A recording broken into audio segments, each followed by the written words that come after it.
Praise the lord. హల్లెలూయా.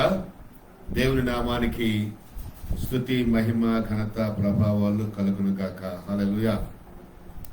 అలాగే ప్రియులారా, మరి ఈ మధ్యాహ్న కాల సమయంలో దేవుడు ఈ దినాన మన కొరకు సిద్ధపరిచిన లేఖన భాగాన్ని చదువుకొని దేవుడు మనతో ఏం మాట్లాడినా ఉన్నాడో కొద్ది క్షణాలు మన హృదయాలను ఆయనకు సమర్పించుకొని, మన చెవులను, మన మనస్సులను, మన జీవితాలను ఆయనకు సమర్పించుకొని శ్రద్ధతో ఆయన వాక్యాలను వినడానికి మనం ప్రయత్నం చేద్దాం.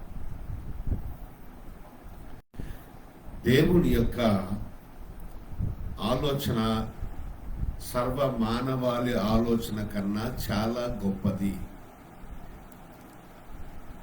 దేవుని ప్రణాళిక కానీ, దేవుని ఉద్దేశం కానీ, దేవుని ఆలోచన కానీ ఇవి మనకు ప్రయోజనకరమైనవే కానీ హానికరమైనవి కావు. అంటే ప్రయోజనకరమైనది ఎప్పుడూ కూడా గొప్పదే. కాబట్టి ఈ గొప్పదైనటువంటి ఆలోచనలో భాగంగా మనం గనక ఇమిడి ఉంటే ఆ గొప్పదైన ఆలోచన ద్వారా వచ్చే ఆశీర్వాదము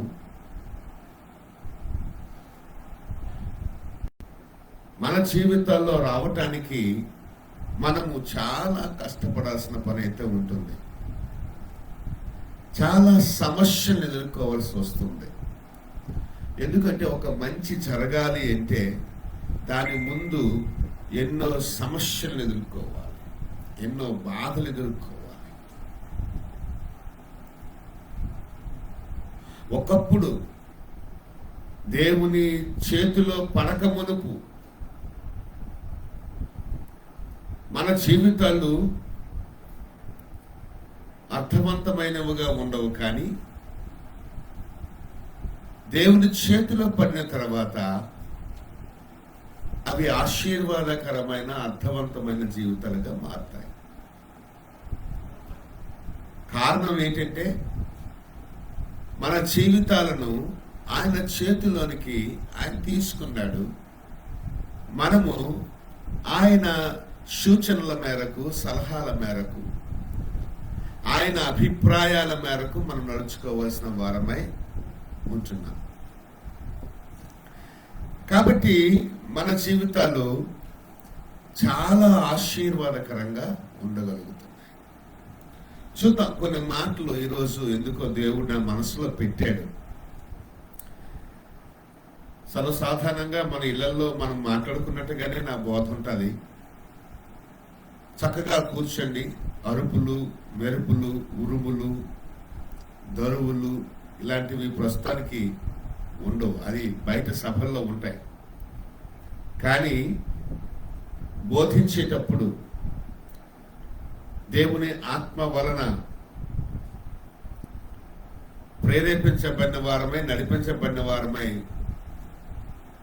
ఈ వాక్యాన్ని 1-2 సార్లు దేవుడిచ్చిన ప్రత్యక్షత మేరకు వాటిని నెమరు వేసుకుంటూ ఆలోచనల మేరకు, దేవుని ఆలోచనల మేరకు వాటిని ఒక క్రమబద్ధీకరణలో తీసుకొచ్చి వాటిని ప్రజెంట్ చేయడమే ఈ బోధ, ఈ ప్రసంగం, ఈ సందేశం.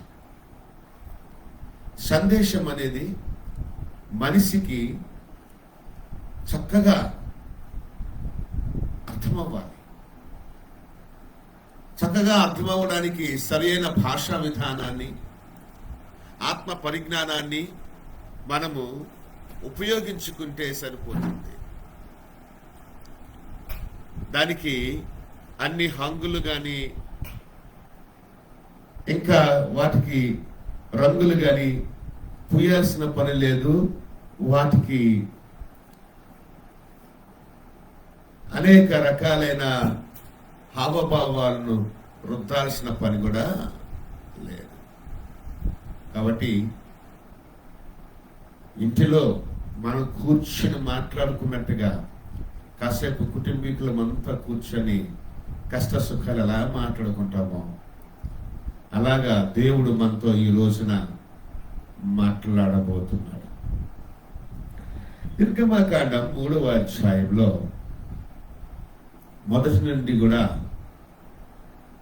10 వచనాల వరకు మనం చదువుకుంటే కనుక చాలా విషయాలు మనకి వెల్లడవుతాయి. అందులో 10వ వచనాన్ని నేను ముందు చదివి తర్వాత సమయం దొరికితే దాని గురించి కొద్దిగా విశ్లేషిస్తాను. నిన్ను ఫరో యొద్దకు పంపెదను, ఇశ్రాయేలీయులైన నా ప్రజలను నీవు ఐగుప్తులో నుండి తోడుకొని పోవలనని నేను. హల్లెలూయా. ఇది సాక్షాత్తు దేవుడు తన భక్తుడైనటువంటి మోషేకు తెలియచెబుతున్నటువంటి ఒక మాట, అప్పగిస్తున్న ఒక బాధ్యత. ఒక్క క్షణం ఈ సందర్భం కోసం నేను మాట్లాడతా. ఇది హోరేబు పర్వతం దగ్గర దేవునికి ఒక మనుష్యుడైన మోషేకు మధ్యలో జరుగుతున్న సంభాషణ.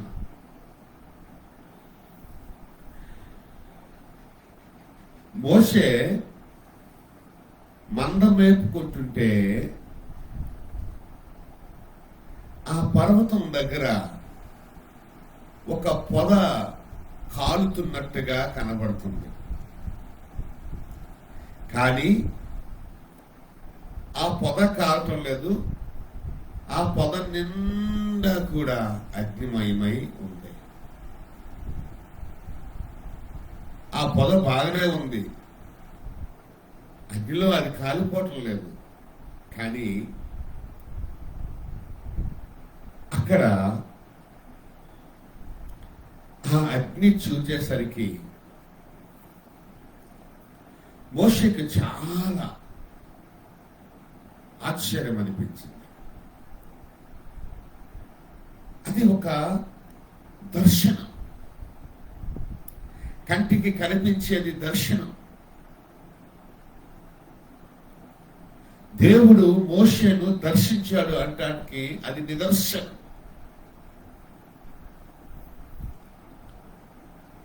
కాబట్టి ప్రియులరా, దేవుడు మోషేను ఎందుకు దర్శించాడు? అసలు మోషేలో ఉన్న గొప్పతనం ఏంటి? మోషే ఈ దేవుణ్ణి, అంటే భూమి ఆకాశంలో సృజించినదే, నువ్వు ఎవరవయ్యా అంటే నేను ఉన్నవాడును అనుభవాడునై ఉన్నాను అని కూడా దేవుడు తనకు సమాధానం చెప్తాడు. ఈ సర్వ సృష్టి అంతా కూడా ఆయన చేశాడు, సృష్టికర్త. మోషేకు జన్మనిచ్చిన దేవుడు.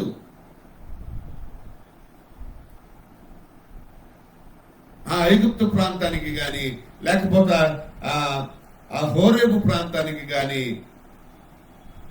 సకల దేశాలకు గాని ఆయనే దేవుడు. దేవుడు భూమి మీద ఉన్న మనిషిని దర్శించాడు. ఇది చాలా గొప్ప సంగతి. మనిషిలో ఏమైనా విలువలు ఉన్నాయి అంటే ఆ మనిషికి మొట్టమొదటిగా విలువ రావడానికి కారణం దైవిక దర్శనం. అయితే మోషే పెద్దగా ఆత్మీయుడేం కాదు అప్పటికి. మోషే చాలా కోపిష్టి.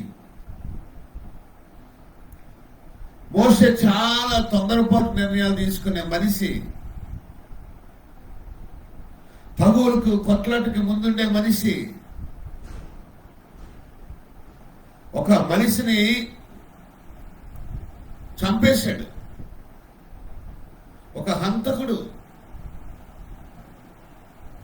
సరైన జీవన విధానం లేనివాడు.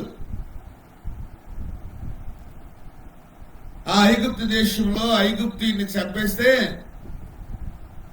అది కొంతమంది గుర్తుపెట్టారు. ఆ తర్వాత మళ్ళా ఎవరికో అతనితో ఇంకొక ఏంటి గొడవ వస్తే, ఏంటి వాడిలాగా నన్ను కూడా చంపేస్తావా అని అనేసరికి ఇంకా ఈ దేశంలో ఇది పబ్లిసిటీ అయిపోతుంది, నేను హంతకుడు నేను తెలిసిపోద్ది, నా బ్యాడ్ నేమ్ వచ్చేసింది, బ్యాడ్ క్యారెక్టర్ అయిపోయినది, నేను ఈ దేశంలో వండుకున్న బయటికి వెళ్ళిపోయి చక్కగా బతుకుంటాను అని చెప్పేసి ప్రతిరోజు ఎవరితోనో ఒకరితో ఒక మాట అనిపించుకోవడం కన్నా నేనంటే తెలియని దేశానికి వెళ్ళిపోయి అక్కడ జీవిస్తాను అనుకొని ఆయన ఆ దేశాన్ని విడిచి వెళ్ళిపోయి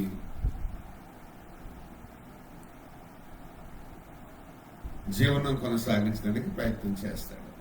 అలా వెళ్తే ఆ ప్రయాణంలోనే తనకి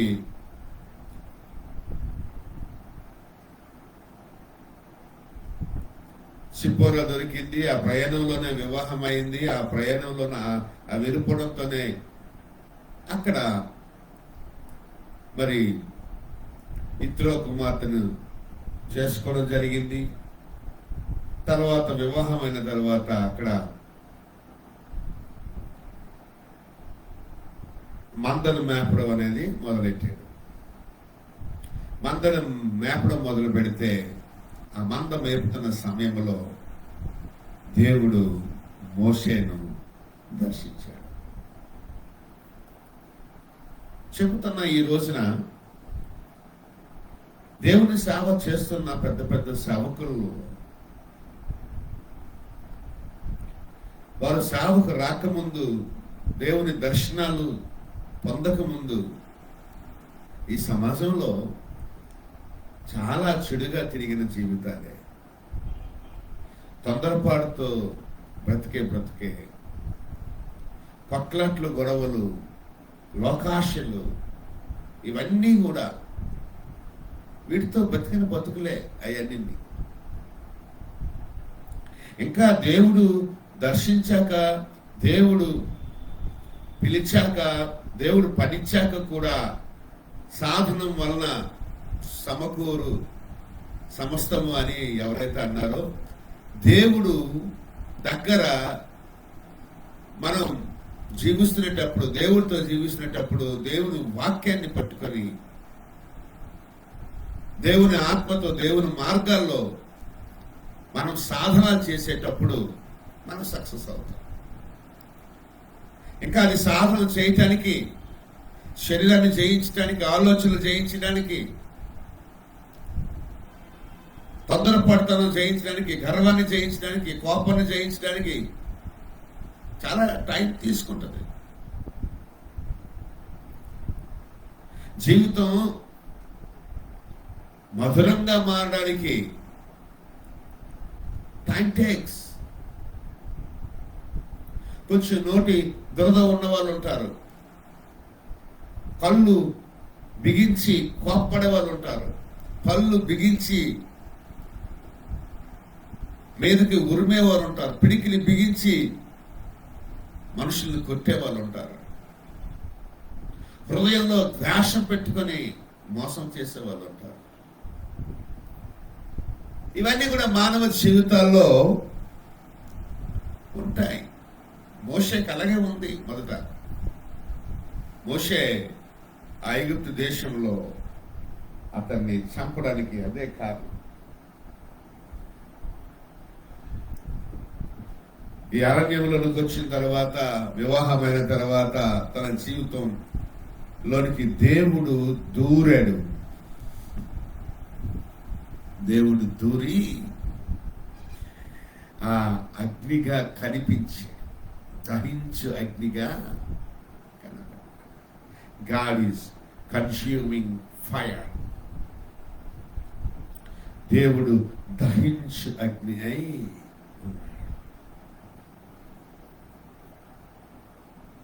ఒక పొద నడిమి అగ్ని జ్వాలలో యెహోవా దూత అతనికి ప్రత్యక్షమయ్యాడు. అతడు చూచినప్పుడు అగ్ని వలన ఆ పొద మండుచుండెను, కానీ పొద కాలిపోలేదు. That was the vision. That was the vision. దేవుడు దర్శిస్తాడు మనుషులు.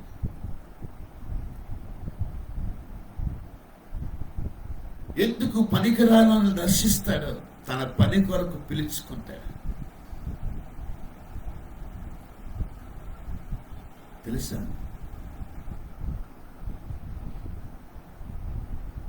అక్కడ మోషే మోషే అని అతనిని పేరు పెట్టి పిలిచాడు. దేవుడు తనని దర్శించడమే కాకుండా పిలిచాడు. 2 దఫాలుగా పేరు పెట్టి పిలిచాడు. మోషే మోషే అంటే ఇంకా అక్కడ ఎవరు ఉంటారు? మరి ఒకసారి అంటే ఏదో యాదమరపని అనుకుంటాం, ఏదో ఆలోచన చేస్తూ ఉంటుంటే ఏదో మాట వినిపించిందిలే అని అనుకుంటుంటాం. కానీ రెండవసారి కూడా పిలిస్తే అది మనకి నిర్ధారణ అయినట్టు, నన్నే పిలుస్తున్నాడు అని. అలానే అతను పిలిచాడు. అప్పుడు ఆయన ప్రభువా, చిత్త ప్రభువా అని అన్నాడు. తనతో మాట్లాడాడు. పిలిచిన దేవుడు, దర్శించిన దేవుడు మాట్లాడతాడు. ఆ తర్వాత 10వ వచనంలో తను ఎందుకు దర్శించాడో, తను ఎందుకు పిలిచాడో, తన వలన దేవుడు ఏ పని చేయించుకోబోతున్నాడో కూడా తనకి తెలియ చెప్పడం అనేది జరిగింది. హల్లెలూయా. నేను ఈ రోజు చెప్తానండి, ఒక మాట చెప్తానండి. దేవుడు పని జరగాలి అంటే, దేవుని రాజ్య వ్యాప్తి జరగాలి అంటే గనుక దేవుడి దర్శనం లేకున్నా, దేవుని పిలుపు లేకున్నా, దేవుడు పని అవ్వకున్నా నువ్వు దేవుని కోసం వాడబడలేవు, దేవుని కోసం పని చేయలేవు. ఒకవేళ నువ్వు చేసినా అది పారదు. ఆ పని వల్ల ప్రభుకి, ప్రభు రాజ్యానికి పెద్దగా ప్రయోజనం అనేది ఉండదు. ఎందుకు అంటే దేవుడు ఎవరితో చేయించుకోవాలన్న మనసు కలిగి ఉంటాడో వాళ్ళతోనే ఆ పని చేయిస్తాడు. దేవుడు ఎందుకు దర్శిస్తాడు? ఇద్దరం దర్శించవచ్చు కదా, సిబ్బోరం దర్శించవచ్చు కదా. ఆ ప్రాంతంలో, హోరేబు ప్రాంతంలో ఉన్నటువంటి ప్రజల్ని ఎవరన్నా దర్శించవచ్చు కదా. నో,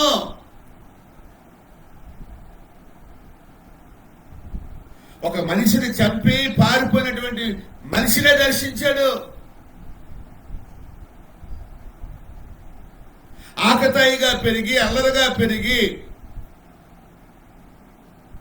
జీవితంలో మొదట కష్టం వచ్చిందిలే, నీటిలో తోసివేయబడ్డాడు, నీటిలో జమ్ము పెట్టిలో పెట్టి పడేశారు. ఇవన్నీ మోసే పాపం కాదు, కానీ కన్న వాళ్ళ పాపము, లేకపోతే పెంచలేకపోయిన వాళ్ళ పాపం అది.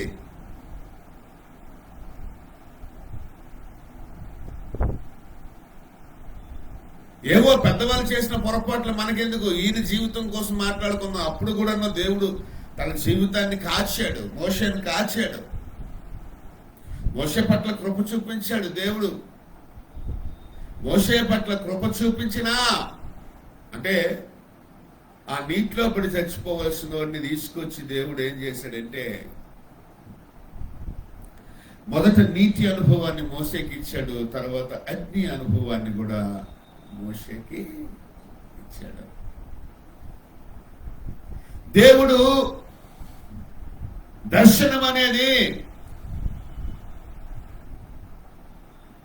ఆయన ఆ పొదను మండిస్తున్నప్పుడు చూశాడు. వాస్తవానికి ఆ దర్శనాన్ని చూసినటువంటి మోషే హృదయం మండింది. మంట మంట ఉండాలి. దేవుని సేవలో మంట లేకపోతే పని చేయలేవు. ఈ రోజున మంట లేని పని,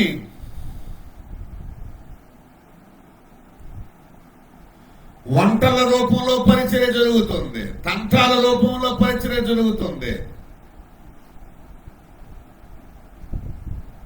పరిచర్యలన్నీ తగులమయము, కొట్లాటలమయము, సంఘంలో గలిబిలి, సావులో గలిబిలి, కుటుంబాల్లో గలిబిలి.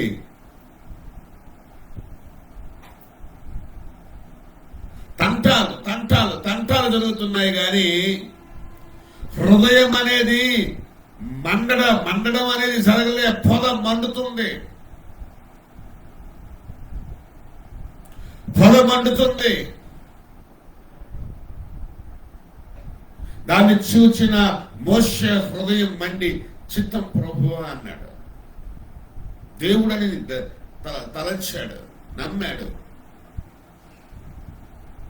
నాకేదో సందేశాన్ని దేవుడు ఇవ్వబోతున్నాడని వినడానికి ఇష్టపడ్డాడు. దేవుడిని సమీపించే పద్ధతిలో అప్పటి రోజుల్లో ఇది పరిశుద్ధ స్థలం కాబట్టి చెప్పులు తీ బాబు అన్న సందేశాన్ని మోషేకి దేవుడు ఇచ్చాడు. చెప్పులు తీశాడు. ఆ దేవుడు స్వరాన్ని చక్కగా విన్నాడు. వింటూ దేవుడు తనని ఎందుకు దర్శించాడో, ఎందుకు పిలిచాడో ఆ హృదయాన్ని దేవుడు మోషే భక్తుల దగ్గర బయలు చేశాడు, బయట పెట్టాడు. మోషే, నిన్నెందుకు పిలిచినా తెలుసా?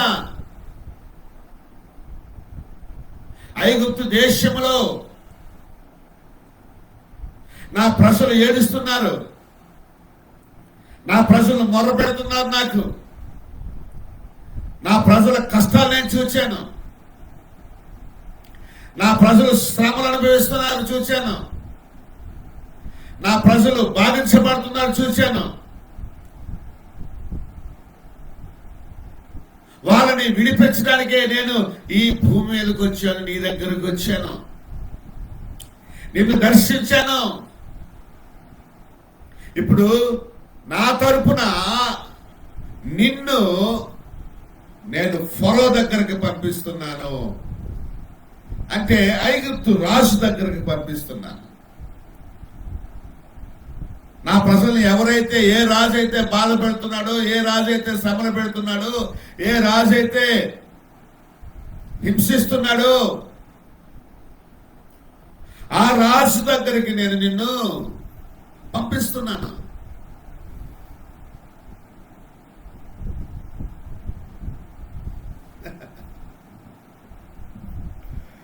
నువ్వేం చేయదేశా? ఆ దేశంలో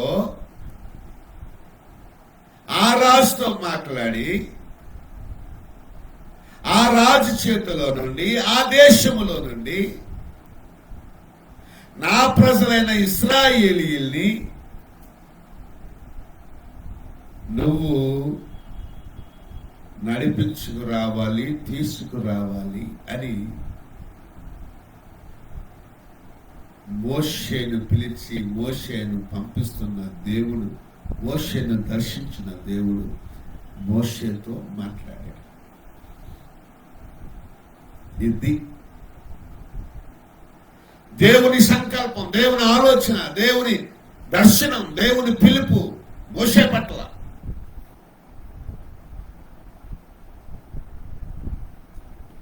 ఆయన నేనా మోషే దగ్గరికి వెళ్ళటానికి నాకేమి యోగ్యత ఉందయ్యా? నాకేం అర్హత ఉంది? నాకు సరిగ్గా మాటలు కూడా రావే, మాట్లాడతాకైతో నోటి మాంసం ముందు నాకు నత్తివాడిని, మాటలు సరిగ్గా రావు. అయినా నీకు నువ్వే కావాలి దేవుడికి. పాటలు పాడలేవు, అయినా దేవుడికి నువ్వే కావాలి.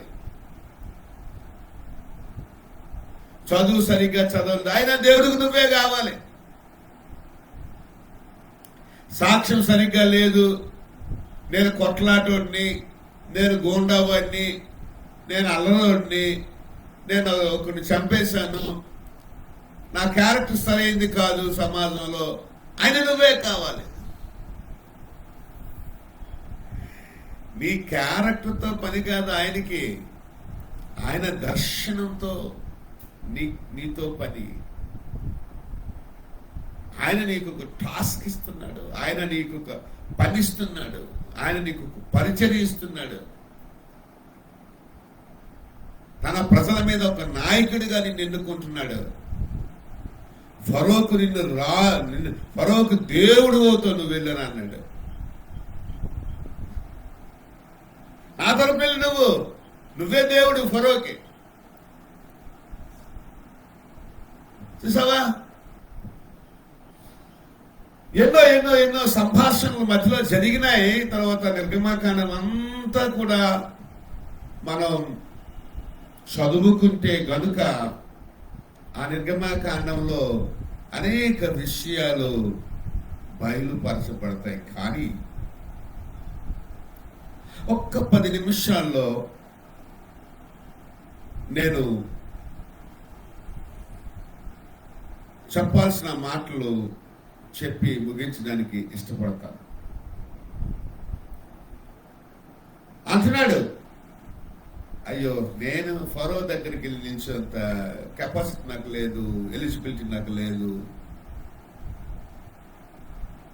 అర్హత కానీ యోగ్యత కానీ లేదు. నేను ఏ పార్టీ వాడిని, నేను ఎంతటి వాడిని.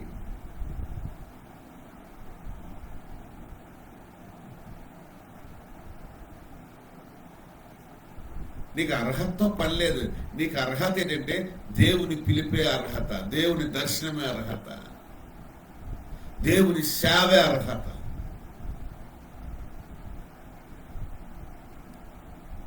దేవుడిని పిలిచాడా, అదే అర్హత. దేవుడిని దర్శించాడా, దర్శనమే నీకు అర్హత.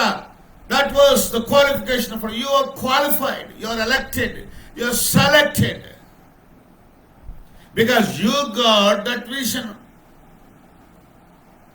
of God. You were called by God.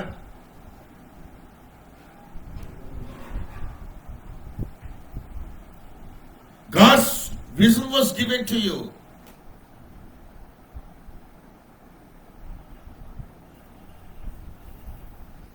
God has chosen you for that. దేవుడే నిన్ను నియమించిన తర్వాత, దేవుడే నిన్ను ఏర్పాటు చేసిన తర్వాత, దేవుడే నిన్ను దర్శించిన తర్వాత, దేవుడే నిన్ను పిలిచిన తర్వాత నువ్వు రాజులు మీట్ అవ్వడానికి కానీ, రాజ్యాలను దర్శించడానికి కానీ అర్హత అదే.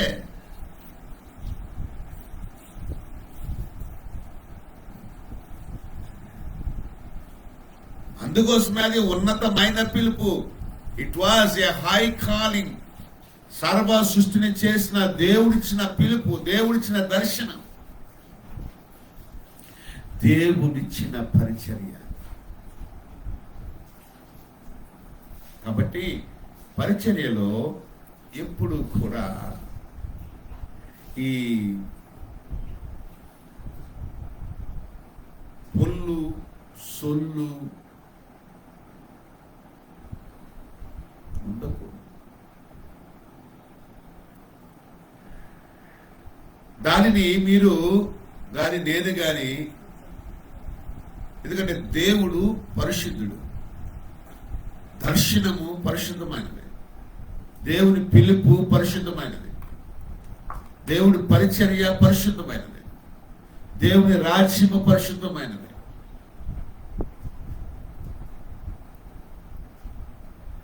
కాబట్టి దీన్ని పాడు చేయకూడదు. దేవుడు పనిని పాడు చేయకూడదు, దేవుడు పరిచయాన్ని పాడు చేయకూడదు, దేవుడు రాజ్యాన్ని పాడు చేయకూడదు, దేవుడు దర్శనాన్ని పాడు చేసుకోకూడదు, పిలుపును పాడు చేసుకోకూడదు. పిలుపుకు తగినట్టుగా జీవించాలి అన్నాడు. దర్శనాన్ని రాసుకోమన్నాడు పలక మీద. అది నెరవేర్చబడే సమయం కొరకు నువ్వు దాని మీద పలక మీద రాసుకోమన్నాడు. అందుకొరకే దేవుడు పిలువకున్నా, దేవుడు దర్శించుకున్నా, దేవుడు పరిచర్యకున్నా, దేవుడు పంపకున్నా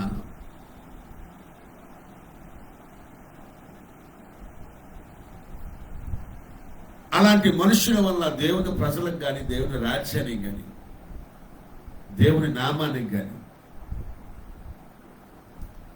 మహిమ రావడం కానీ, ప్రయోజనం అవడం కానీ జరగదు.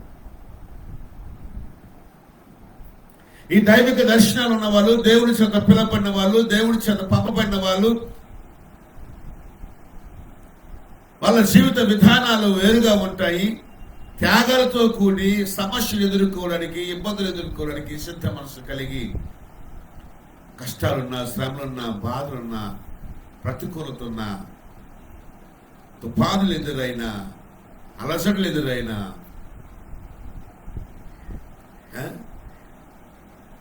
విశ్వాసం సన్నగిల్లే సమస్యలు వచ్చినప్పటికైనా సరే వారు ముందుకే వెళ్తుంటారు తప్ప కానీ ఎక్కడ ఆగిపోవడం కానీ వెనుతిరగడం కానీ జరగదు. ఎందుకు? వాళ్ళు ముందే దేవుణ్ణి దర్శనాన్ని చూచారు, ముందే వాళ్ళు దేవుని స్వరాన్ని విన్నారు. పిలుపు పేరు పెట్టి పిలిచాడు దేవుడు. తన చేయవలసిన పనిని ముందుగా చెప్పి మాట్లాడి అప్పగించాడు పనిని. కాబట్టి వాళ్ళకి ఎట్టి పరిస్థితుల్లో కూడా ఎన్ని సమస్యలు వచ్చినప్పటికీ కూడా వాళ్ళు ముందుకు వెళ్తుంటారు తప్ప కానీ వెనుకకు తిరిగి ఆగిపోయే పరిస్థితి మాత్రం.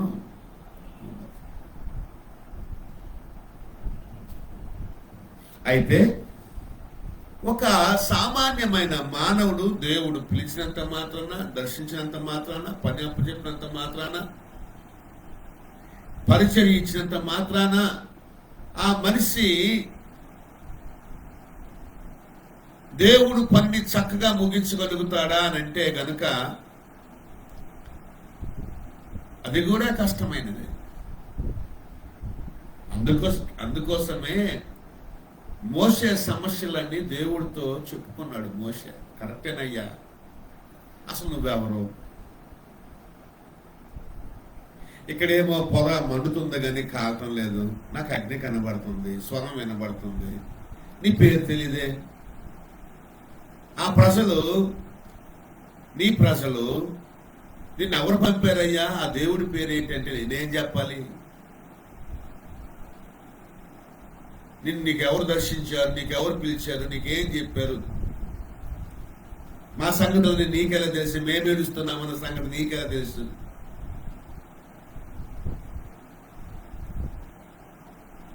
మేము మొర పెడుతున్నామన్న సంగతి మీకెలా తెలుసు? మా మొర దేవుడు విన్నారన్న సంగతి నీకెలా తెలుసు? ఇవన్నీ అడిగితే గనక నేను ఎలా సమాధానం చెప్పాలి? ఫరో అడుగుతా నువ్వెవరో అంటే నేనేం చెప్పాలి? నిన్నే దేవుడు పంపించాడంటే నేనేం చెప్పాలి? అలాగే నా దగ్గరేమో నాకేమో ఏదో ఒకప్పుడైతే బలం ఉంది, చేశాను, చెందాను, ఆ మనిషిని నా చేతులతో చంపినందుకు నాకే బాధేసి బయటకు వచ్చాను. మళ్ళా నాకు లీగల్ సమస్యలు వస్తాయి, నన్ను గుర్తుపట్టే మనుషులు ఉంటారు. నేను ఎవరికి ఎలా సమాధానం చెప్పుకోవాలి నాకు తెలియదు. ఫరోతో ఏం మాట్లాడాలో నాకు తెలియదు. అంత చక్కగా అనర్గళంగా మాట్లాడడానికి నాకేమో మాట మీద మాట వెంటనే రాదు.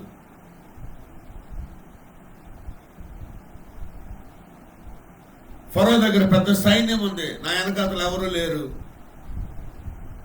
నేను ఎలా కాపాడబడాలి? అక్కడ నేను ఎలా నిలబడాలి ఆయన ముందు? నేను అలాగే నీ ప్రజలతో మాట్లాడాలి, ఏ సందేశాలు ఇవ్వాలి, వాళ్ళు ఆకర్షితులు అవ్వడానికి. వాళ్ళు నా మాట మీద, అంటే నీ మాటను పట్టుకుని వెళ్తున్నానులే, నీ మాట అలా నమ్మాలంటే, నన్ను నీవు పంపించావని వాళ్ళు నమ్మాలంటే నేను ఎలాగ వాళ్ళతో కనెక్ట్ అవ్వాలి? ఈ ప్రాసెస్ అంతా నాకేం తెలీదు, ఈ పద్ధతి అంతా నాకేం తెలీదు. ఈ రోజున కూడా వాడబడుతున్న విధానం ఏంటంటే మనుషులను వాడుకుంటున్నారు తప్ప కానీ దేవుడు మనుషులు వాడుకునే విధానంలో మనిషి లేడు. మా ప్రాంతంలో కానీ ఏ ప్రాంతంలో కానీ చాలా మంది ఏం చేస్తున్నారంటే ఒక సినీ తారలను తీసుకోవటం, లేకపోతే ఒక పెద్ద పెద్ద వెల్ నోటెడ్ స్పీకర్స్ తీసుకోవడం, వాళ్ళ కింద వీళ్ళు ఏజెంట్లుగా పనిచేయటం, బయటేమో వీళ్ళు మీటింగ్లు అరేంజ్ చేయటం, వాళ్ళకింత ఇవ్వటం, వీళ్ళింత తీసుకోవటం, వ్యాపారాత్మకంగా పరిచయం జరుగుతున్నాయి. ఇవి బాహాటంగా మాట్లాడాల్సిన మాటలు కాదు. కానీ నేను ఈ మధ్య ఒక ఆయనతో అన్నాను, నా దగ్గర పక్కన శ్రీతార ఉన్నాడు, మంచి హీరో, ఆయనతో పాటు ఇంకో సహోదరుడు ఉన్నాడు. వాళ్ళు వచ్చారు కారులో, నేను వాళ్ళకి సేవ అందిస్తున్నాను. వాళ్ళని పిలుచుకునేవాడు కూడా నాతో నా కారులో ప్రయాణం చేస్తుంటే నేనే డ్రైవ్ చేస్తున్నాను. ఆయనతో అన్నాను, తమ్ముడు, మనం మనుషులను వాడుకోకూడదు, దేవుడు మనల్ని వాడుకోవాలి, వారిని వాడుకోవాలి, మనల్ని వాడుకోవాలి.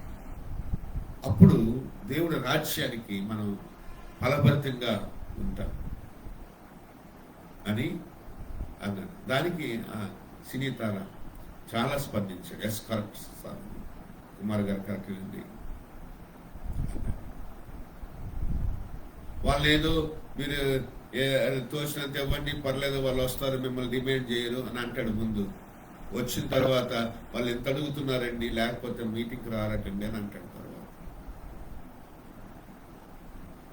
ఇది టెక్నికల్, ఇదే బిజినెస్. అందులో వీడి వాటా ఎంత, అందులో ఆయనకి ఇచ్చేది ఎంత, ఆ డైరెక్ట్ నెంబర్లు ఎవరు వాళ్ళు, మమ్మల్ని పిలుచుకొచ్చేదండి, ఈ మాట వినండి మీరు అని అంటారు వాళ్ళు. సో ఇదంతా కూడా నేను ఏమంటున్నానంటే అలాంటి నమ్మకాలు ప్రజలకు ఎలా కలుగుతాయి? నన్ను నువ్వు పంపించావని నీ మాట నేను చెప్తున్నానని ప్రజలు ఎలా విశ్వసిస్తారు? ఇశ్రాయేలుతో ఎలా మాట్లాడాలి, ఫరోతో ఎలా మాట్లాడాలి, నాకు ఎదురుగా వచ్చే ఐగుప్తీయులతో ఏం మాట్లాడాలి, సైనికులతో ఏం మాట్లాడాలి, అసలు నేను ఫరో కోటలోకి వెళ్ళాలి, ఫరో ఎదురుగా నిలబడి మాట్లాడేంత ధైర్యాన్ని నేను ఎలా సంపాదించుకోవాలి? మీరు వెళ్ళమంటున్నారు కరెక్టే, నన్ను పంపిస్తామంటున్నారు కరెక్టే, ఈ పద్ధతి అంతా నాకైనా చెప్తారా లేదా అని అంటే అప్పుడు అనేకమైన ఉన్నాయి కానండి. 3 మాటలు నేను చెప్పి ముగిస్తాను. నెంబర్ 1, దేవుడు మోషేని ఎన్నుకోవడానికి ప్రధానమైన కారణం ఏంటంటే దేవుని బిడ్డలు అక్కడ ఇంకా బాధ అనిపించాల్సిన పని లేదు అన్నదే ముఖ్య ఉద్దేశం. వారిని ఆ దేశంలో నుంచి, ఆ రాజు చేతుల నుంచి మోషే వారిని నడిపించుకు రావాలి. దేవుడు చెప్పిన వాగ్దాన దేశమందు వారు ప్రవేశించాలి. ఆ వాగ్దాన దేశాన్ని వారు స్వతంత్రించుకోవాలి. అక్కడ పాలు తేనెలు ప్రవహించే దేశం అది. కావలసిన ఆహారము సమృద్ధిగా వాళ్ళకి అక్కడ ఉండే దేశం అది. వాళ్ళ ఆశీర్వాదాలకు నిలయమైనటువంటి ప్రదేశం కానాను. కాబట్టి ఐగుప్తులో బానిసలకు మరి ఉండదు. అక్కడికి వెళ్తే వాళ్ళు స్వేచ్ఛగా బ్రతకొచ్చు, వాళ్ళు స్వతంత్రులే బ్రతకొచ్చు, వాళ్ళు సంతోషంతో బ్రతకొచ్చు, వాళ్ళు సమృద్ధితో బ్రతకొచ్చు అనేది దేవుని యొక్క ముఖ్యమైన ఉద్దేశం. ఆ ఉద్దేశాన్ని దేవుడు మోషేతో బయలుపరిచినప్పుడు మోషే అడగాల్సిన ప్రశ్నలకు కూడా దేవుడు కొన్ని సమాధానాలు చెప్తున్నాడు. వాటిని కూడా మనం చూద్దాం. 11వ వచనంలో, అందుకు మోషే, నేను ఫరో యొద్దకు వెళ్ళుటకు ఇశ్రాయేలును ఐగుప్తులను తోడుకుని పోటుకు ఎంతటి వాడని దేవుడితో అనగా అంటాడు. ముందు మోషే, ఇవేమి నువ్వు ఆలోచన చేయకు, నేను నీతో ఉంటాను.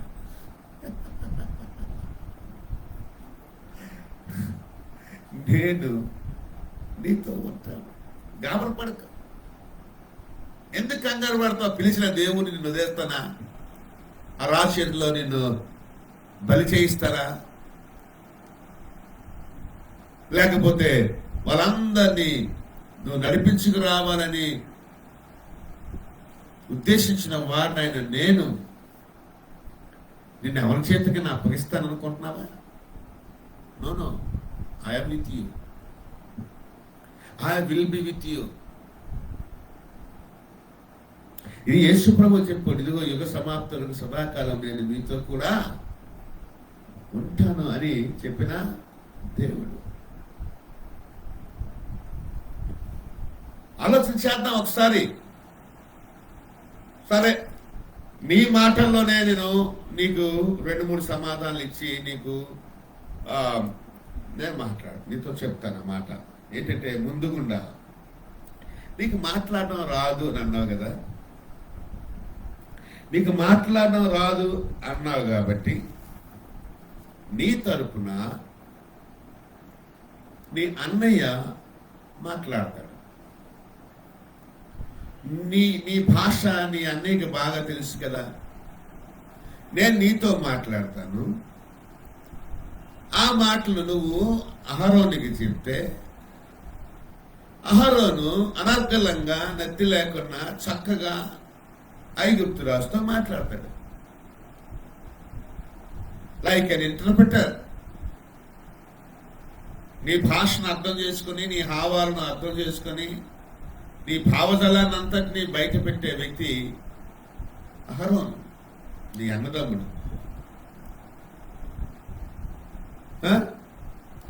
4వ వచనంలో అంటాడు కదా, 7వ వచనం నుంచి చూద్దాం.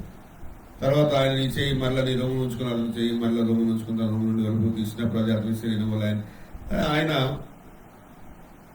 10వ వచనం చూద్దాం. 10వ వచనం. ఓకే. అప్పుడు మోషే, ప్రభువా, ఇంతకు మునుపైనను నీవు నీ దాసుతో మాట్లాడినప్పటి నుండి అయినను నేను మాట నేర్పరిని కాదు, నేను నోటి మాంద్యము నాలుక మాంద్యము గలవానని యెహోవాతో చెప్పగా, యెహోవా, మానవునకు నోరిచ్చిన వాడెవడు?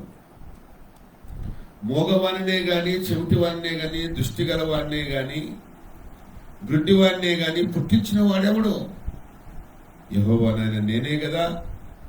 కాబట్టి వెళ్ళము, నేను నీ నోటికి తోడయ్యుండి నీవు ఏమి పలుకవలసింది నీకు బోధిస్తాను అని అతనితో చెప్పాను. అందుకు అతడు, అయ్యో ప్రభువా, నువ్వు పంపదలంచిన వాడిని పంపమనగా, రోజు నన్ను నువ్వు మాట్లాడతావు, నేను చేస్తావు అంటున్నా, కరెక్ట్లే, వద్దు, ఇక వేరే ఎవరైనా పంపించుకోనైనా ఏంటంటే, ఆయన మోషే మీద కోపపడి, లేవీయుడగు నీ అన్నయ్య అయిన అహరోను లేడా? అతడు బాగుగా మాట్లాడగలడని నేను ఎరుగుదును. ఇదిగో అతడు నిన్ను ఎదుర్కొనవచ్చున్నాడు. అతడు నిన్ను చూచి తన హృదయమందు సంతోషించును. నీవు అతనితో మాట్లాడి అతని నోటికి మాటలు అందించవలెను. నేను నీ నోటికి అతని నోటికి తోడయ్యుండి మీరు చేయవలసినది మీకు బోధించదు. ఆఖరికి దేవుడు ఎక్కడ దిగిపోయాడో చూడండి. ఎందుకంటే ఒకసారి దేవుడు దర్శించిన తర్వాత, ఒకసారి దేవుడు పిలిచిన తర్వాత, ఒకసారి దేవుడు పని అప్పగించిన తర్వాత తనతోనే ఆ పని చేయించుకోవడానికి ఇష్టపడతాడు తప్ప ఆ దర్శనాన్ని, ఆ పిలుపుని ఇంకొకరికి ఇవ్వడు. నిన్ను దేవుడు పిలిచాడంటే నీ పిలుపు నీదే, నీ దర్శనం నీదే, నీ సేవ నీదే తప్ప ఇది వేరే ఒకరు తగలదు. కాబట్టి నీ పైసలు ఎవరైనా దొంగిలించి వచ్చేమో కానీ నీ మనసు ఎవరైనా దొంగిలించవచ్చేమో కానీ నీ అభిషేకాన్ని, నీ పిలుపును, నీ దర్శనాన్ని, నీ పరిచయం ఎవరు దొంగిలించలేరు. గుర్తుపెట్టుకోవాలి ఇది. ఇంకా దాన్ని విడిచిపెట్టుకోవడానికి నీకు కొన్ని సపోర్టర్స్, కోవర్కర్స్ దేవుడు నీ పట్ల ఉంచుతాడు. దేవుడి సహాయం ఎలా ఉందంటే, మొట్టమొదటిసారిగా నా నోరు సరిగ్గా పనిచేయదు అని, నాకు మాట్లాడటం సరిగ్గా రాదని చెప్పిన మోషేకు ఆ మాట సహాయం మేరకు తన అన్నని తోడుగా ఇచ్చి తనతో పాటు ఐగుప్తు దేశానికి పంపించాడు. ఈ అహరోనుకి మోషే అంటే గొప్ప ఇష్టం. అన్నదమ్ములు చాలా చక్కగా ఉంటారు, ఇష్టపడి చక్కగా. అన్న అంటే తమ్ముడికి ఇష్టం, తమ్ముడు అంటే అన్నకి ఇష్టం. మీ ఇద్దరిని నేను పంపిస్తున్నాను, వెళ్ళండి. నేను మీ ఇద్దరు నోటికి తోడుకుంటాను, వెళ్ళండి. నేను మీ ఇద్దరికి బోధిస్తాను, వెళ్ళండి. ఆ మాటల్లో తోడు అహరోన్ని దేవుడు మోషేకి ఇచ్చాడు. రెండోది అంటున్నాడు, నా సన్నిధి నీకు తోడుగా వస్తుంది అంటున్నాడు. నా సన్నిధి నీకు తోడుగా వస్తుంది, నేను ఉంటాను నీతో. నా సన్నిధి నీకు తోడుగా వస్తుంది అని అంటే అర్థం ఏంటంటే, దేవుని ఆత్మ అంటే ఇక్కడ మోషే ఇశ్రాయేలు ప్రజల పట్ల దేవుని సంకల్పాన్ని చెబుతుంటే చాలా సందర్భాల్లో దేవుడు మాటను కూడా వారు నిర్లక్ష్యం చేసి దేవుడికే ఒక తలకాయ నొప్పిగా తయారయ్యారు ఇశ్రాయేలీయులు. అలాంటి సందర్భంలో మోషే, నా సన్నిధి నీతో వస్తలే, వెళ్ళు అని దేవుడు చెప్పాడు. ఇక్కడ మాత్రం నేను నీతో వస్తాను, నేను నీతో ఉంటాను అని చెప్పాడు. తన సన్నిధి ఎప్పుడు కూడా తన పట్ల ఉంచే దేవుడు. దేవుడు నిన్ను పిలిచాడా, దేవుడు నిన్ను దర్శించాడా, దేవుడు నీకు పనప్పజెప్పాడా, ఆ పని నీ చేత చేయించుకునేంత వరకు దేవుడు నిన్ను విడిచిపెట్టడు.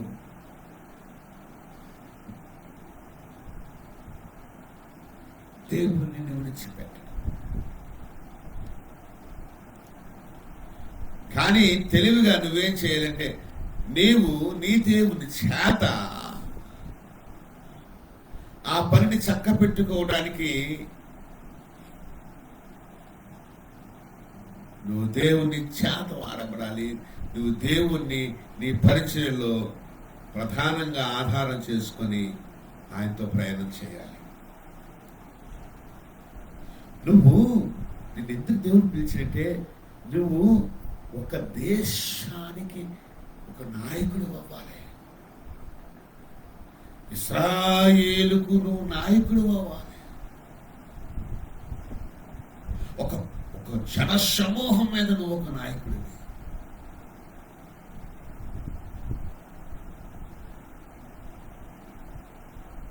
ఒక రాజ్యం మీద నువ్వు నాయకుడివి. అది దేవుని పిలుపులో ఉన్న ప్రధానమైనటువంటి, అది ఒక గొప్ప లక్షణం, అది ఒక గొప్ప ఆశీర్వాదం. నీ మాటే శాసనంగా వెళ్తుంది అక్కడ. నీ మాటే ఆధారం ఆ ప్రజలకి. అంటే నీ నోట దేవుడు ఇచ్చిన మాట అనుకో, అది దేవుడు మాట అనుకో, దేవుడు పని అనుకో, దేవుడు పిలిపే అనుకో, దేవుడు పరిచర్య అనుకో. కానీ నువ్వు ఉంటేనే కదా జరిగేది, నీ ద్వారా కదా ఆయన చేసుకునేది. అది చూడు, అది ఆలోచించేయి. నిన్ను దేవుడు అంతగా ఇష్టపడుతున్నాడంటే, నిన్ను దేవుడు అంతగా ఏర్పరచుకున్నాడంటే, నువ్వు దేవుడికి ఇంకా ఎంతగా ఇష్టపడాలి, దేవుడితో ఎంతగా నడవాలి. ఇది కొంత లోతుగా మనం అర్థం చేసుకోవాలి. అప్పుడు ఒక గొప్ప నాయకుడు అవుతావు. అప్పుడు దేవుడు పని నీతో చక్కగా జరుగుతుంది. అవుతుంది, వస్తాయి సమస్యలు, వస్తాయి బాధలు వస్తాయి, కానీ ఆయన తోడు మనకు ఉంటాడు. ఆయన ఏమన్నాడు? సదాకాలం నేను మీతో కూడా ఉంటాను. మొదటగా ఏంటట? అహరోన్ని తోడుగా ఇచ్చాడు. రెండవదిగా అహరోన్ అంటే నీ తరపున మాట్లాడతాడు. నువ్వు నా తరపున మాట్లాడితే ఆ మాటలు నువ్వు అహరోనుకి చెప్తే అహరోను ఫరోకు చెప్తాడు. నీ తరపున నా తరపున పనిచేయడానికి నీకు ఒక అసిస్టెంట్ ఉంటాడు, నీకు కోవర్క్ జతపనోడు ఉంటాడు. వాడిని నేను ఎలా చేస్తాను? నువ్వంటే ఇష్టపడేవాడే నీతో పని చేస్తాడు. నీ అన్నకు నువ్వంటే ఇష్టమే అంటాడు కదా. అతను నిన్ను చూసి హృదయం అందు సంతోషిస్తాడు. అతను నిన్ను చూచి హృదయమందు సంతోషిస్తాడు అని చెప్తున్నాడు. అలాంటి వారిని మనకి దేవుడు ఏర్పాటు చేస్తాడు. మనమంటే ఇష్టం ఉండే మనుషులు మనకి దేవుడు ఏర్పాటు చేస్తాడు. హల్లెలూయా. అటు తర్వాత చివరిగా అంటే దేవుడు రెండోగా దేవుడి సన్నిధి అంటే అది క్రొత్త నిబంధన గ్రంథంలో దానికి ఒక అర్థం ఏంటంటే దేవుని ఆత్మ, పరిశుద్ధాత్మ నీతో ఉంటాడు. దేవుని ఆత్మ అంటే దేవుని శక్తి నీతో ఉంటుంది, దేవుని సన్నిధి నీతో ఉంటుంది. దేవుని సన్నిధి అంటే దేవుని ఆత్మ, దేవుని అభిషేకం, దేవుని శక్తి, దేవుని బలం నీతో ఉంటాడు. అడుగుతారు అంటే ఆయన మీరు యెరూషలేము నుండి వెళ్ళక నా తండ్రి వలన విన్న వాగ్దానం నెరవేర్చబడాలి మీలో. ఆయన ఆదరణకర్తను పంపిస్తాడు. ఆయన మీ మీదకి వచ్చినప్పుడు మీరు శక్తి పొందుకుంటారు. శక్తి లేకుండా మీరు సాక్షులై ఉంటారు.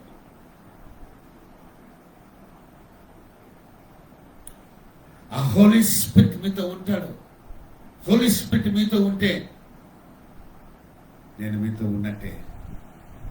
పరిశుద్ధాత్మ దేవుడు యేసు ప్రభు ఏం చెప్పడో గుర్తు తీసుకొస్తాడు. యేసు ప్రభు ఏం చేయమన్నాడో గుర్తు తీసుకొస్తాడు. అది దేవుని సన్నిధి. ఆయన దేవుని సన్నిధి. దేవుని ఆత్మే, పరిశుద్ధాత్మ దేవుడే దేవుని యొక్క సన్నిధి. మూడవదిగా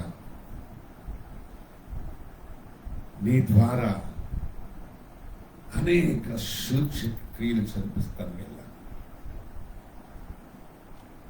నీ ద్వారా అనేక అద్భుతాలు జరుగుతాయి. వెళ్ళు, నేను చేపిస్తా, నీ చేత చేపిస్తా. చేపించిన కర్ర పెట్టుకున్నట్టుగా పాము అయింది.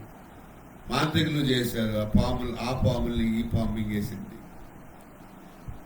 ఏట్లో కర్ర పెట్టగానే ఏరు రక్తమయమైపోయింది. ఎన్నో రకాల అద్భుతాలు, ఆశ్చర్యకార్యాలు నేను నీతో చేపిస్తాను. సూచనలు విశ్వసించిన వారి వలన ఈ సూచనలు జరుగుతాయి. దేవుని ప్రజలు మోషే ద్వారా దేవుడు చేసిన అద్భుతాలను బట్టి మోషే నమ్మారు. మోషే ప్రసంగాలను బట్టి కాదమ్మా. ప్రసంగాలు చెప్పేవాళ్ళు చాలా మంది ఉంటారు. ప్రసంగాలు చెప్పే వాళ్ళని నమ్మడం అనేది కష్టమే. ఎందుకంటే చాలా మంది అనుకుంటారు చెప్పేది ఒకటి, చేసేది ఒకటి. అలా కొన్ని జీవితాలు ఉన్నాయి. చెప్పేది ఏముంది? ఇంట్లో లచ్చి చెప్తుంది, బుచ్చి చెప్తుంది. మన ఇంట్లో పనులను అడగండి బోల్డని మాటలు చెప్తారు, కబుర్లు చెప్తారు.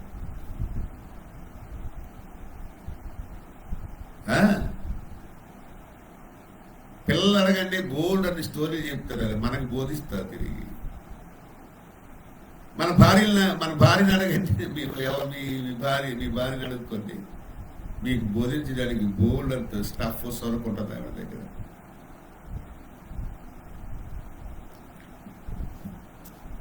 సంఘంలో సేవకుడే బోధించాల్సిన పరిస్థితి లేకున్నా సంఘంలోనే అందరూ బోధకులు అయిపోయారు ఈ రోజుల్లో.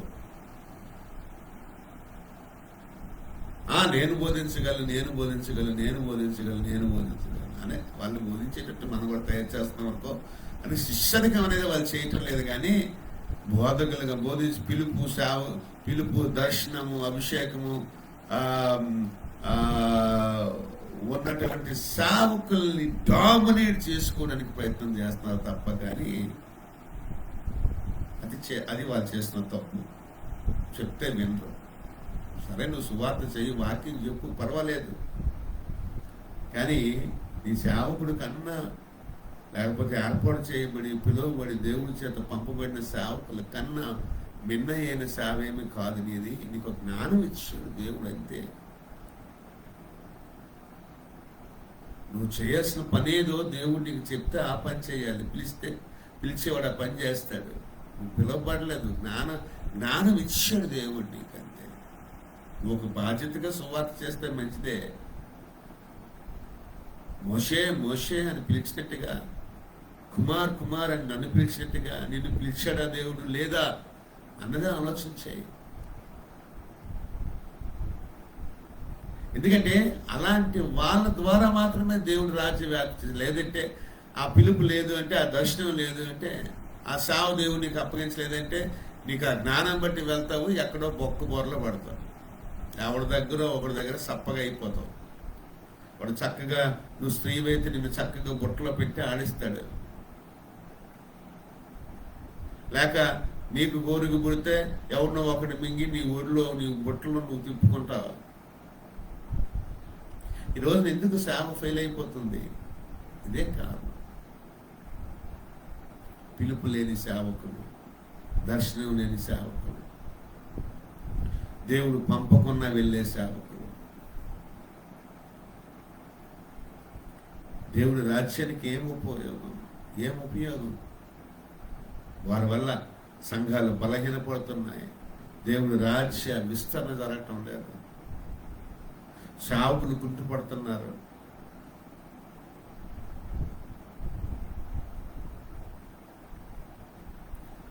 సూచనలు జరిగాయి, సూచక క్రియలు జరిగాయి, మహత్కార్యాలు జరిగాయి, అద్భుతాలు జరిగాయి, ఆశ్చర్య కార్యాలు జరిగాయి. దాన్ని బట్టి ఇశ్రాయేలీలు మోషేని నమ్మారు. హల్లెలూయా. సో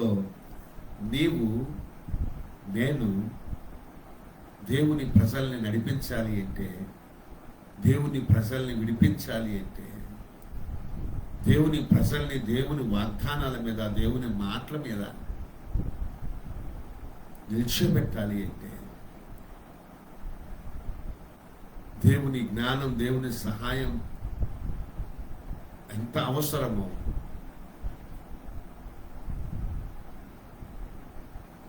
మన సేవా జీవితాల్లో మనకు కావలసింది దేవుణ్ణి అడిగి తెలుసుకోవడం అంతే అవసరం. దేవా, నాకు నోటి మాట సరిగా లేక ఆహారం ఇచ్చేది దేవుడు. దేవా, నేను అతను ఎదురుగా నిల్చోవాలంటే నాకు ఎంత ధైర్యం ఉండాలయ్యా అంటే, నేనుంటా నీతో అన్నాడు, నా సన్నిధి నీతో ఉంటుంది అన్నాడు. దేవా, నీ ప్రజలలాగా నన్ను నమ్ముతారయ్యా అంటే, ఆశ్చర్యకార్యాలు, అద్భుత కార్యాలు చేసి ఇశ్రాయేల్లో నమ్మకాన్ని తీసుకొచ్చాడు దేవుడు. ఒక మనిషిని చంపేసి పారిపోయినటువంటి, ఒక అల్లచిల్లరగా తిరిగేటటువంటి, సమాజంలో ఎందుకు పనికిరానిటువంటి స్థితిలో ఉన్నటువంటి మోషేని తీసుకొచ్చి నాయకుడిగా చేశాడు. రాజ్యానికి రాజుగా, నాయకుడిగా, ఫరోకు దేవుడుగా చేశాడు. అది కేవలం దేవుడి దర్శనం, దేవుని పిలుపు, దేవుని ఏర్పాటు ఉన్నటువంటి మనుషుల ద్వారానే దేవుని ప్రజలు దేవుని వాగ్దానాలని స్వతంత్రించుకుంటారు, దేవుని వాగ్దాన దేశాన్ని స్వతంత్రించుకుంటారు, వాగ్దానంలో ఉన్న ఆశీర్వాదాన్ని స్వతంత్రించుకుంటారు. దేవుని ప్రజలను అట్టి విధంగా దేవుని చేత పంపబడిన, దేవుని చేత ఏర్పాటు చేయబడినటువంటి, దేవుడు దర్శించినటువంటి సేవకుల ద్వారానే దేవుడు ఈ కార్యాలన్నీ చేస్తాడు అని నేను తెలియజేస్తూ, నువ్వు దేవుని దర్శనాన్ని కలిగి ఉన్నావా, దేవుని పిలుపుని కలిగి ఉన్నావా, దేవుడి చేత ఏర్పాటు చేయబడ్డావా? అయితే దేవుడు ప్రజల్ని నడిపించాల్సిన, విడిపించాల్సిన బాధ్యత నీ మీద, నా మీద 100% ఉందని గుర్తిరిగి బాధ్యతాయుతంగా దేవుడితో నడుచుకొని దేవుని ప్రజలను ఉజ్జీవింపచేసి, ఉత్సాహింపచేసి, నాశనం అయిపోతున్న ప్రజలు, బాధల్లో ఉన్న ప్రజలు, ఏడుపుల్లో ఉన్న ప్రజలు, ఐగుప్తు రాజ్యములో చీకటిలో ఉన్న ప్రజల్ని నీవు నేను విడిపించి, రక్షించి, విమోచించే బాధ్యతను ప్రభు పక్షాన తీసుకోవాల్సిందిగా మరొకసారి మిమ్మల్ని గుర్తు చేస్తూ, మీ దర్శనాన్ని, మీ పిలుపుని మీకు అందించి, నాకు అందించి ముందుకు నడిపిస్తాడని నేను నమ్ముతూ, మీరు ఎటువంటి పరిస్థితుల్లో కూడా నిరుత్సాహంగా ఉండకుండా ఉండాలని మిమ్మల్ని కోరుకుంటూ, కావలసింది ఏదైనా దేవుడికి చెప్పి దేవుడి దగ్గర తీసుకోవాల్సిందిగా, దేవుడి పనిని నిరాటంకంగా జరిగించాలని మనస్ఫూర్తిగా కోరుకుంటూ, అనేక ప్రజల రక్షణార్థమై, అనేక ప్రజల మీద నువ్వు నాయకుడిగా నియమించాలన్న దేవుని కోరికను, ఆశను నువ్వే నెరవేర్చాలని, నువ్వు దీవించబడాలని మనస్ఫూర్తిగా కోరుకుంటూ ఈ మాటలు ముగిస్తున్నాను. దేవుడు మనల్ని దీవించి ఆశీర్వదించును గాక. ఆమేన్. కళ్ళు మూసుకుందాం, ప్రార్థన చేసుకుందాం. అమ్మగారు వచ్చి చిన్న ప్రార్థన చేస్తారు, ముగింపు ప్రార్థన చేస్తారు. తదుపరి కార్యక్రమంలోకి మనం వెళ్తాం.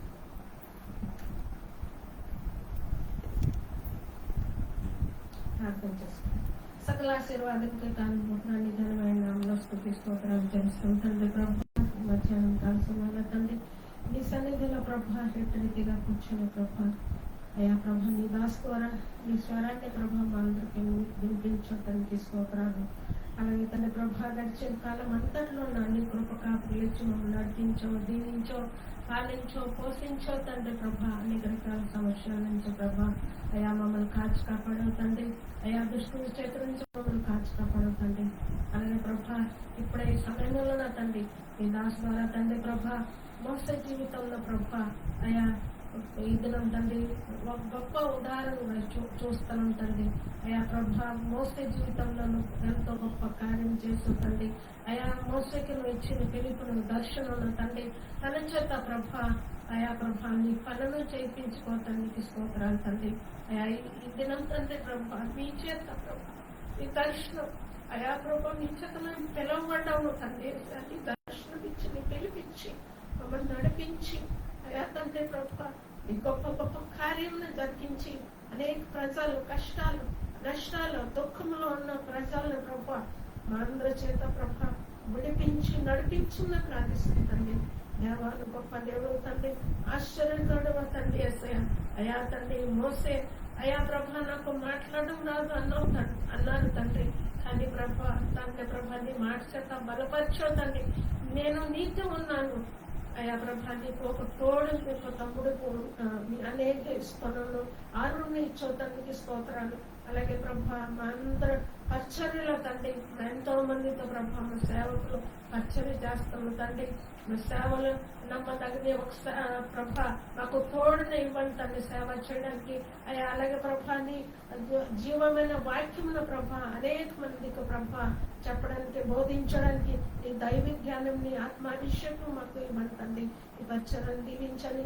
పరిచర్య ద్వారా అనేక ఆత్మనే ప్రభా అయా రక్షణ మార్పుకి నడిపించండి. ఈ ప్రభా నీ రాజ విస్తరం కొనుక్కోతండ్రి. మమ్మల్ని సేవలు వాడుకోండి తండ్రి. అలాగే ఎంతో మంది ఈ ఆన్లైన్ ద్వారా నీ వాక్యం విన్నారు. ప్రతి బిడ్డను ప్రభా పేరు పేరుని దీవించని, ఆశీర్వాదించని, వాక్యం చేత బలపరిచయం తండ్రి ప్రభా. అయా తండ్రి వాళ్ళ పిలుపును, దర్శనంలో ప్రభా ఇంకా ప్రభా సేవల ప్రభావం ముందుకి నడిపించండి తండ్రి. వాళ్ళ పచ్చలను దీవించండి, కుటుంబికను ఆశీర్వదించండి. మా సంఘంలో జతపరిచిన ప్రతి బిడ్డను, ప్రతి కుటుంబికను ప్రభా పేరు పేరు దీవించిన ఆశీర్వదించి ఇప్పుడు పనులను భద్రపరచండి తండ్రి ఏసయ్య. అలాగే తండ్రి ఏసయ్య, ఎవరైనా ప్రభా అనారోగ్యంతో ఉంటే వాళ్ళని స్వస్థపరచండి. నజరేయుడైన యేసు నామములో ప్రభా సంపూర్ణ స్వస్థతకి దయచేయమని ప్రార్థిస్తుంటండి. మీ జీవ మార్గంలో ప్రభా మనం నడిపించండి. అలాగే మా కుటుంబికను పచ్చని బిడ్డల ప్రభా అందరిని పేరు పేరు దీవించి ఆశీర్వాదించమని సమస్త మహిమకంతా ప్రభా మీద మార్పించుకుంటూ యేసు పరిశుద్ధ నామములో అడిగి వేడుకుంటున్నాం తండ్రి. ఆమేన్. పిల్లరా, మరి ఆయన చెప్పాడు కదా, మీరు సర్వలోకములకు వెళ్ళి సర్వ సృష్టికి సువార్త ప్రకటించండి. నమ్మిన వాడు రక్షించబడతాడు, నమ్మని వారికి శిక్ష, విశ్వసించిన వారి వలన ఈ సూచనలు జరుగుతాయి. మనం వెళ్ళాలి. ప్రపంచంలో 6.7 అంటే 670 కోట్ల మంది బతుకుతున్నారు. ఇందులో రక్షణ లేని వారు చాలా మంది ఉన్నారు. రక్షణ ఉండి ఏడుస్తున్నవారు, బంధకాల్లో ఉన్నవారు చాలా మంది ఉన్నారు. నీవు నేను దేవుని చేత పిలువబడి ఏర్పాటు చేయబడిన సావుకులుగా, అభిషేక్తులుగా, పంపబడిన సావుకులుగా వారిని ఖచ్చితంగా దేవుని వైపు తిప్పాల్సిన బాధ్యత మన మీద ఉంది. కాబట్టి నిర్లక్ష్య ద్వారం ఎక్కడో పలానా దగ్గర ఎవరో డబ్బులు ఇస్తున్నారని, పలానా దగ్గర ఒక వ్యాపారవేత్త ఉన్నాడు, పలానా దగ్గర ఒక ఉద్యోగస్తున్నాడు, పలానా దగ్గర ఒక ఆవిడ ఉంది, పలానా దగ్గర ఒక ఈయన ఉన్నాడు, వీళ్ళెలా చుట్టూ తిరగండి. నీ సమస్య ఏదో దేవుడితో చెప్పుకొని చెప్పు. నాకు డబ్బులు లేవు, సేవ చేయలేను. నాకు ఆరోగ్యం లేదు, సేవ చేయలేకపోతున్నాను. నాకు బాధ్యతలు ఎక్కువ ఉన్నాయి, కుటుంబ బాధ్యతలు ఎక్కువ ఉన్నాయి, సేవ చేయలేకపోతున్నాను. నాకు వాహనం లేదు, సేవ చేయలేకపోతున్నాను. నన్ను ఎవరు ఆహ్వానించడం లేదు, నాకు పరిచయం లేకపోతుంది. నాకు నేను ఎక్కడికి వెళ్ళాలి దేవా, పరిచయం చేయాలి, సువార్త చేయాలి. ఇవన్నీ దేవుడితో డిస్కస్ చేసుకోండి. ఇవన్నీ దేవుడితో, ఆ స్త్రీలకి, ఈ పురుషులకి, ఆ వ్యాపారవేత్తలకి, వాళ్ళందరూ అనుకుంటారు ఏటిళ్ళకి వచ్చేస్తున్నారు, మందలుగా వచ్చేస్తున్నారు, ఇళ్ళకపోతున్నారు. ఇంటికి వచ్చిన సరిగ్గా ఉండరు. అటు చూస్తారు, ఇటు చూస్తారు, అవి చూస్తారు, ఇవి చూస్తారు, అవి అడుగుతారు, ఇవి అడుగుతారు. ఇంకా లేనిపోయినవన్నీ చేస్తున్నారు, పైకి వస్తున్నారు. స్త్రీలు చాలా మంది బాధపడుతుంటారు. ఒకసారి మా ఇంటికి ఒక దైవజనుడు వచ్చాడు. ఆ సైకిల్ ఇచ్చేయవచ్చు కదండి అని అన్నాడు, ఆ బైక్ ఇచ్చేవచ్చు కదని అన్నాడు, లేకపోతే అది ఇవ్వచ్చు కదండి, ఇది ఇవ్వచ్చు కదండి. మనకు ప్రేరేపణ వస్తే ఇచ్చేస్తాం, పిలిపించి ఇచ్చేస్తాం కరెక్టే. కానీ ఇలాగ తిరుగుతుంటే మరి ఏదో నువ్వు దేవుడిని అడగొచ్చు కదా. కొంతమంది ఇలాగ తిరగడం వల్ల చెడు సహవాసం ఏర్పడుతుంది. దర్శనాన్ని కోల్పోతావు, పిలుపుని కోల్పోతావు, పరిచయం కోల్పోతావు, ముందుకు వెళ్ళలేవు. హోరేబు పర్వతం దగ్గర ఎందుకు దర్శించి ఆ మంట అనేది చల్లారకుండా చూసుకోవాలి. ఆ దర్శనం అనేది నీ కన్నుల దగ్గర నుంచి విడిపోకూడదు, రాసుకోవాలి పలక మీద. అందుకోసం మళ్ళా చదువుకోవడానికి అది పేపర్ మీద పలక మీద రాసుకోవాలి. గుర్తొస్తుంది, దేవుడి పని గుర్తొస్తుంది. నీకు దేవుడు ఆత్మాభిషేకం ఇచ్చాడు, పరిశుద్ధాత్మ శక్తి ఇచ్చాడు. నీ ద్వారా ఆయన అద్భుతాలు చేయడానికి, ఆశ్చర్యకాలు చేయడానికి అధికారం ఇచ్చాడు. శత్రువు మీద అధికారం ఇచ్చాడు, రోగాల మీద అధికారం ఇచ్చాడు, దెయ్యాల మీద అధికారం ఇచ్చాడు. సర్వలోకానికి వెళ్ళి సర్వ సృష్టికి సువార్త ప్రకటించే బాధ్యత. ఈ సమస్త భూమిని దైవిక జ్ఞానం చేత నింపాల్సిన బాధ్యత మనదే. దేవుడి మహిమ చేత నింపాల్సిన బాధ్యత మనదే. అది సంఘంలో అయినా, లోకంలో అయినా దేవుని వాక్యాన్ని ప్రకటించాల్సిన బాధ్యత, దేవుని సువార్తను ప్రకటించాల్సిన బాధ్యత, దేవుని వాక్యాన్ని బోధించాల్సిన బాధ్యత. రోగులు స్వస్థపరిచి దేవుని రాజ్యములోనికి చేర్పించాల్సిన బాధ్యత మనదే. కాబట్టి ప్రియులారా, పరిచయ నిర్లక్ష్యంగా చేయకండి. దర్శనాన్ని, పిలుపుని వ్యక్తపరచకండి. దేవుడు మిమ్మల్ని దీవించుగాక. ఈ మనసును నొప్పెడితే నన్ను క్షమించండి, కానీ ఇది నిజమైన మాట, దేవుని మాట. ఒకవేళ మీ మనస్సుకి సంతోషం అనిపిస్తే కనుక మాకు మీ సంతోషాన్ని తెలియచేయండి. మీతో పాటు దేవుడి నామాన్ని మహిమపరుస్తాం. దేవుడు మనలందరినీ దీవించి సమృద్ధిగా ఆశీర్వదించిన గాక. ఆమేన్. ఇప్పుడు మన తండ్రి అయిన దేవుని యొక్క ప్రేమ, కుమారుడైన యేసుక్రీస్తు వారి యొక్క కృప, పరిశుద్ధాత్మిక అన్యోన్య సహవాసము, సమాధానం మనకును సార్వత్రిక సంఘానికి సకల పరిశుద్ధులకు ఇప్పుడు ఎల్లప్పుడూ సదాకాలము తోడి నడిపించును గాక. ఆమేన్. వందనాలు. God bless. Praise the lord.